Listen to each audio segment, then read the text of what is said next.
오늘은 누가복음 강해 54번째 시간인데요. 제목이 대속, 그 변치 않는 근거입니다. 오늘부터 2주 동안은 십자가에 드러난 하나님의 은혜를 함께 나눌 건데요. 십자가를 전하는 것은 사실 모든 설교자들에게 특권입니다. 우리가 믿는 그리스도교, 기독교에서 가장 중요한 주제인데요. 십자가에 대한 바른 이해가 다른 어떠한 것보다도 선행되어야 되고 또 다른 모든 것의 기초가 되는 것입니다. 오래전에 어느 목사님께서 설교 중에 제게 이런 질문을 하셨습니다. 제보 형제, 죽어서 하나님 앞에 섰을 때에 하나님께서 제보 형제에게 제보가 천국에 들어갈 수 있는 근거를 말해봐. 천국에 들어갈 수 있는 근거를 말해봐 라고 하나님께서 물으신다면 뭐라고 대답하겠어요? 라고 제게 물었습니다. 그때 저는 그야 예수님 믿는데요? 라고 하겠다고 대답했습니다. 그랬더니 그 목사님께서 제게 대답 잘 하셨는데 한 70점 정도다라고 하셨던 것 같습니다. 아마도 제 생각에는 50점을 주고 싶으셨을 텐데 그분이 너그러우신 분이신지라 아마 70점이라고 하신 것 같아요. 아마 저처럼 나도 저렇게 대답할 것 같은데 라고 생각하시는 분들이 계실 것 같습니다. 우리가 구원받는 것의 근거를 내게서 찾으려고 한다라는 것인데요. 그러니까 내가 믿으니까, 내가 신실하니까, 그러니까 내게서 구원의 근거를 발견하려고 하는 것입니다. 그런데 우리는 다 연약한 인간이잖아요. 어떤 때는 하나님을 잘 믿는 것 같다가도 또 어떤 때는 대단히 하나님 자녀답지 못한 삶을 살지 않습니까? 오래전 제가 중고등부 학생 때에 제가 교회에서 참 좋아했던 믿음의 선배가 이런 말을 하더라고요. 내가 잘 믿고 있을 때에 예수님께서 재림하시면 좋겠다. 그러니까 하나님 보시기에 좀 신실한 삶을 살고 있는 것 같지 않을 때에 예수님이 재림하시면은 내가 어떻게 하나님 나라에 당당하게 들어갈 수 있겠나라고 불안해지는 거죠. 여러분들은 어떻습니까? 하나님 나라에 들어갈 근거를 우리 자신에게서 찾으신다면은 우리는 불안할 거예요. 왜냐하면 하나님 앞에서 나 자신의 어떠함으로 당당할 사람이 누가 있겠습니까? 그런데 하나님께서 흔들리는 우리의 어떠함에 우리의 근거를, 우리의 구원의 근거를 두시지 않으시고 변함없는 하나의 사실의 근거를 두고 계십니다. 그 하나의 사실이 무엇입니까? 예수님이 우리가 받아야 할 형벌을 대신 받으셨다. 그것은 이미 끝난 일이다. 예수님 때문에 우리가 하나님의 자녀가 되었다라는 것입니다. 그러니까 이게 복음인 거죠. 구원의 근거가 만약에 내게 있는 것이라면 얼마나 불안하겠습니까? 조금만 하나님을 기쁘시게 하지 못했다는 생각이 들면 아이고야 큰일 났네 이렇게 하지 않겠어요? 그런데 하나님께서 우리를 구원하신 근거가 하나님께서 그리스도 예수 안에서 이미 이루신 일에 있다라는 거예요. 변치 않는 근거라는 거죠. 오늘 본문에서 하나님께서 그것을 어떻게 우리에게 보여주시는지 함께 하나님의 은혜를 나누도록 하겠습니다. 당시에 로마 총독이었던 빌라도와 유대 종교 지도자들 사이에는 대단한 긴장이 있었습니다. 그런데 그 시기에 로마는 유대인들의 종교에 관해서는 별다른 간섭을 하지 않았어요. 사도행전 18장에 보면은 유대인들이 예수님을 전하는 바울을 고소를 합니다. 로마 총독에게요. 그런데 그 로마 총독이 그 고소하는 유대인들에게 이렇게 얘기해요. 만일 문제가 언어와 명칭과 너희 법에 관한 것이면 너희가 스스로 처리하라. 그러면서 그 사람들을 법정에서 쫓아냅니다. 하지만 대신에 로마는 선지자적 혁명가를 대단히 경계했습니다. 왜냐하면 반란이나 폭동을 일으킬 수 있기 때문인 거죠. 그런데 그것은 종교적인 문제가 아니라 로마의 평화를 위협하는 정치적인 문제였기 때문에 선지자적 혁명가를 대단히 경계한 것입니다.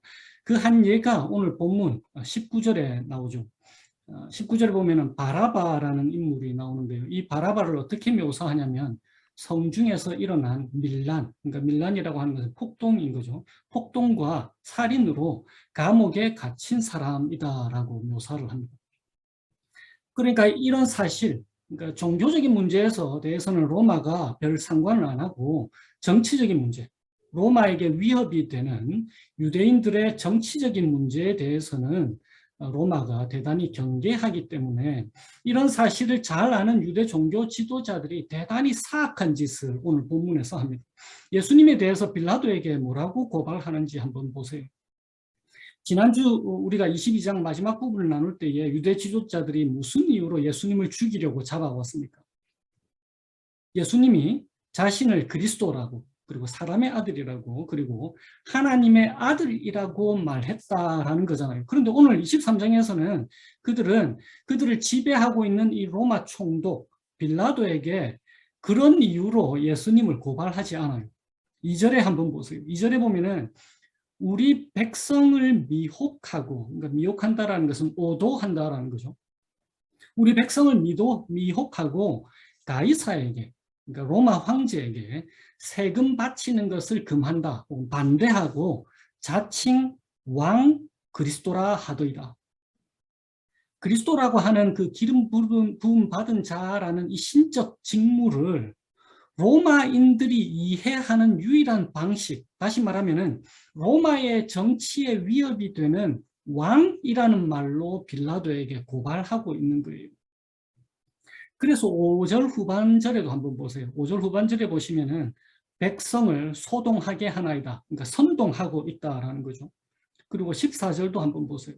빌라도가 유대 종교 지도자들의 고발을 이해하는 방식, 그 주된 죄목이 무엇입니까? 너희가 이 사람이 백성을 미혹하는 자라 하여 내게 끌고 왔도다.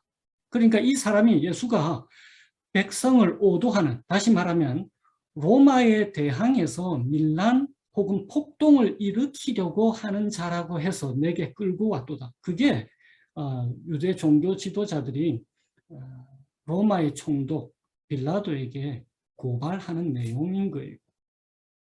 그러니까 대단히 사악한 거죠. 그런데 빌라도의 판결이 무엇입니까? 사실 하나님께서 누가를 통해서 우리에게 말씀하시고 싶어 하시는 것이 바로 이것입니다. 4절을 한번 보세요. 빌라도의 판결.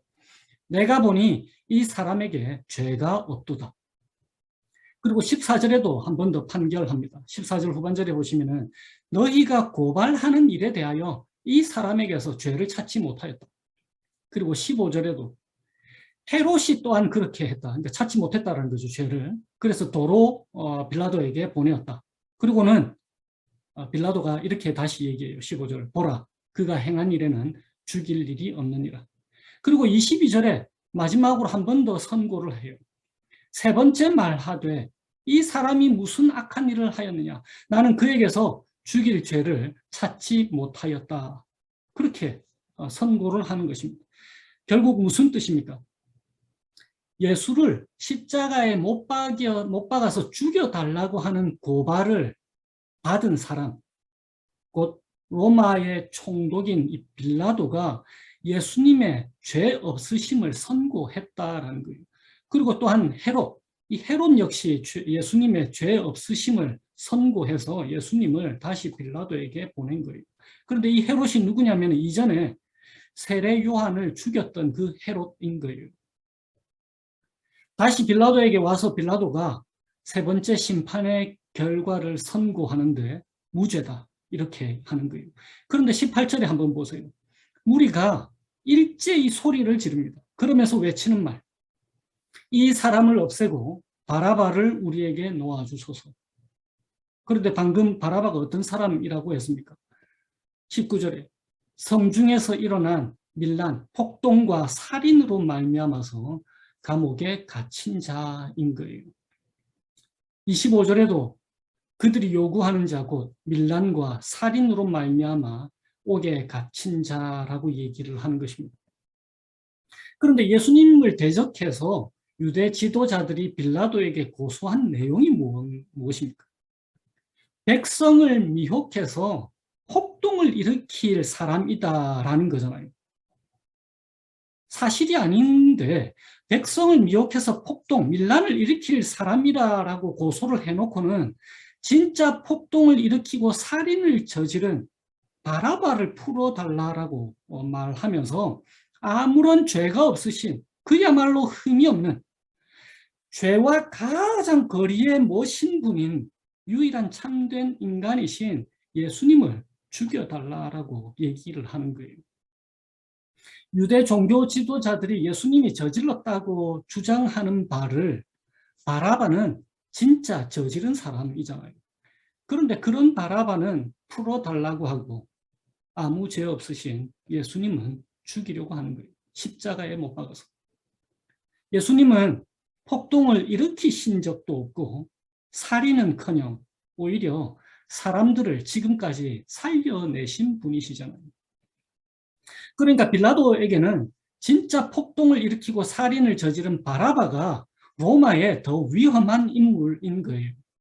전혀 반항하지 않으시는 예수님은 풀어줘도 로마에 아무런 해가 되지 않는다는 것을 신문을 하면서 빌라도가 알게 됩니다. 그래서 바라바는 감옥에 그냥 그대로 가둬두고 예수님을 풀어주려고 한 거예요. 그래서 20절에 누가가 이렇게 기록합니다. 빌라도는 예수를 놓고자 하였다. 빌라도는 3번이나 예수님을 풀어주려고 한 거예요. 22절에도 빌라도가 3번째 말합니다. 이 사람이 무슨 악한 일을 하였느냐. 나는 그에게서 죽일 죄를 찾지 못하였으니까 그냥 떼어서 풀어줄겠다. 그런데 23절에 그들이 큰 소리로 재촉해서 십자가에 못 박기를 구합니다. 그리고는 24절에 이에 빌라도가 그들이 구하는 대로 하기를 언도하고 25절 그들이 요구하는 자 곧 밀란과 살인으로 말미암아 감옥에 갇힌 자를 놓아주고 예수는 넘겨주어서 그들의 뜻대로 십자가에 못 박게 한 거예요. 빌라도는 왜 그렇게 했을까요? 당시 로마의 지도자들에게는 각 지방을 효율적으로 다스리고 평화를 유지하는 것이 개별적인 정의를 이루는 것보다 선행되었다라고 합니다. 그런데 헤롯과 빌라도의 판결이 무엇입니까? 다시 4절에 보세요. 내가 보니 이 사람에게 죄가 없도다. 그리고 14절 후반절에 너희가 고발하는 일에 대하여 이 사람에게서 죄를 찾지 못하였다. 15절에도 후반절에 그가 행한 일에는 죽일 일이 없느니라. 22절에도 후반절에 나는 그에게서 죽일 죄를 찾지 못하였다. 헬라어 이 원문에 어순으로 하면은 이 모든 구절들 제가 지금 읽은 그 4번의 판결에 대해서 헬라어 어순으로 하면은 nothing, 영어 성경으로 하면 nothing, 그러니까 아무것도 죄가 없다라는 단어가 가장 먼저 나옵니다. 네 문장 전체에서. 그러니까 헤롯이 판결한 것을 포함해서 4번이나 누가가 그것을 강조하는 거예요. 아무런 죄가 없다라는 그 말을 말입니다. 아무 죄 없으신 예수님이 사형 선고를 당했다라는 거예요. 그렇게 함으로써 대신 누가 풀려났습니까? 진짜 죄가 있는 바라바. 진짜 죄가 있는 바라바가 풀려나고 전혀 죄가 없으신 예수님께서 사형 선고, 죽임을 당하게 되었다라는 거예요. 하나님께서 누가를 통해서 우리에게 전하려고 하는 복음이 바로 이것입니다. 왜 하나님께서 아무 죄 없으신 예수님을 우리를 위해서 내어주셨을까요? 그것이 바로 대속인 거예요. 대속. substitution. 죄 있는 것이 분명한 우리 대신에 전혀 죄 없으신 예수님이 대신 죄값을 받으신 것이라는 것입니다. 대속. 대신 죄값을 받았다라는 뜻이에요. 그래서 우리가 받을 죄값이 전혀 없다라는 것입니다.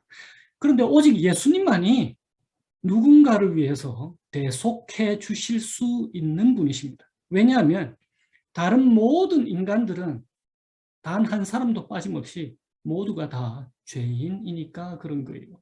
다른 모든 인간들은 대속을 할 수가 없습니다. 왜냐하면 그들 모두 그들의 죄로 말미암아, 그들 자신의 죄로 말미암아서 형벌을 받아 마땅한 사람들이니까.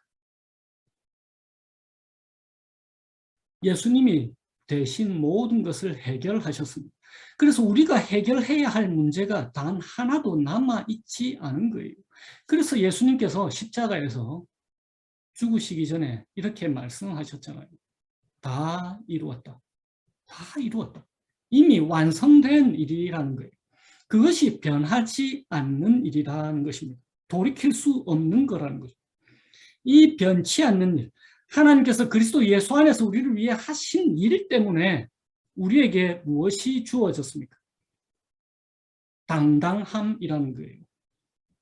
며칠 전에 누군가와 죄 없는 사람의 특징에 대해서 말할 기회가 있었습니다. 그런데 이 자매가 제게 뭐라고 하냐면은 이전에 한 연예인이 성폭행했다라고 허위 신고를 당했다라는 거예요. 그런데 그 사람이 인터뷰에서 대단히 당당했다라는 거예요. 성폭행 그 고발을 당했는데 왜냐하면 자신은 죄가 없어서 떳떳하니까 그래서 당당했다라는 거예요. 하나님 나라의 입구에서 하나님께서 그러실 일이 없겠지만 상상 속에서라도 하나님께서 네가 나의 나라에 들어올 수 있는 근거가 무엇이냐라고 물으신다면 여러분들은 무엇이라고 말씀하시겠습니까? 바로 예수 그리스도인 거예요. 무엇이 우리로 하여금 하나님 앞에서 당당할 수 있게 해줍니까? 히브리서 10장에 이렇게 되어 있잖아요. 그러므로 형제 자매 여러분, 우리는 예수의 피를 힘입어서 담대하게, 당당하게 마음 놓고 지성소에 들어가게 되었습니다. 히브리서 4장에도 이렇게 기록합니다. 그러므로 우리는 긍휼하심을 받고 때를 따라 돕는 은혜를 얻기 위하여 은혜의 보좌 앞에 담대히 당당하게 마음 놓고 나아갈 것입니다. 하나님과 우리 사이에 완전히 회복된 관계를 누리십시오. 하나님께서 이미 그리스도 예수 안에서 다 해결해 놓으신 거예요. 우리가 그리스도 예수로 인해서 하나님의 자녀가 된 이상 우리가 이 땅에서 아무리 훌륭한 사람이 되더라도 우리는 조금도 더 의로워지지 않습니다. 다시 강조할게요. 우리가 그리스도 예수로 인해서 하나님의 자녀가 된 이상 우리가 이 땅에서 아무리 훌륭한 사람이 되더라도 우리는 조금도 더 의로워지지 않아요. 우리는 이미 하나님 앞에서 완전히 의로운 사람들입니다. 예수님 때문에. 그리스도 예수의 의가 우리의 것이니까.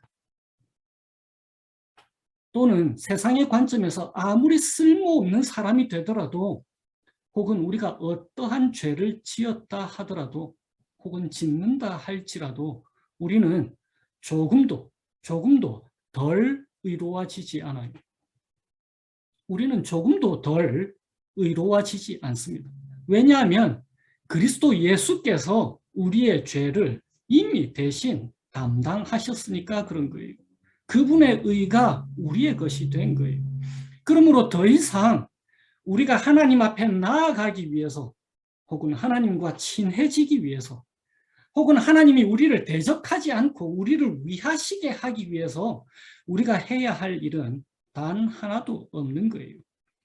왜냐하면 하나님께서 그리스도 예수 안에서 이미 이루셨기 때문에 그런 것입니다. 이미 완성된 거예요. 이 복음 안에서 하나님의 긍휼하심을 받고 때를 따라 돕는 은혜를 얻기 위하여 하나님의 은혜의 보좌 앞에 항상 담대히 당당히 마음 놓고 나아가는 복된 삶 살게 되시기를 주님의 이름으로 축원드립니다. 기도하시겠습니다. 오늘은 제가 히브리서 10장 10절에서 23절 말씀으로 기도하겠습니다. 하나님 아버지, 참 감사해요. 예수 그리스도께서 자기 몸을 단번에 들이심으로써 저희를 거룩하게 해 주셔서 참 감사해요. 저희들의 어떠한 행위와 변화, 선한 행실로도 해낼 수 없는 저희들의 죄를 사하시려고 예수 그리스도께서 단 한 번에 영원히 유효한 대속을 이루셔서 영원히 완전하게 해주신 것 참 감사해요.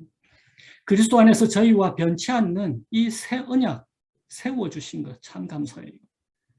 저희들의 죄와 불법을 더 이상 기억하지 않겠다 약속하신 하나님, 저희가 다른 어떤 것이 아니라 오직 그리스도 예수의 피를 힘입어서 담대하게 주님의 은혜의 보좌 앞에 들어가게 되었다고 말씀해 주셨으니 저희가 이러한 확고한 믿음을 가지고 참된 마음으로 하나님께 나아갈 수 있게 해주세요.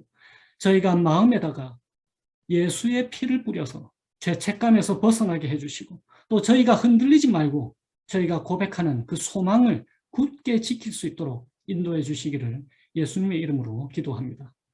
아멘.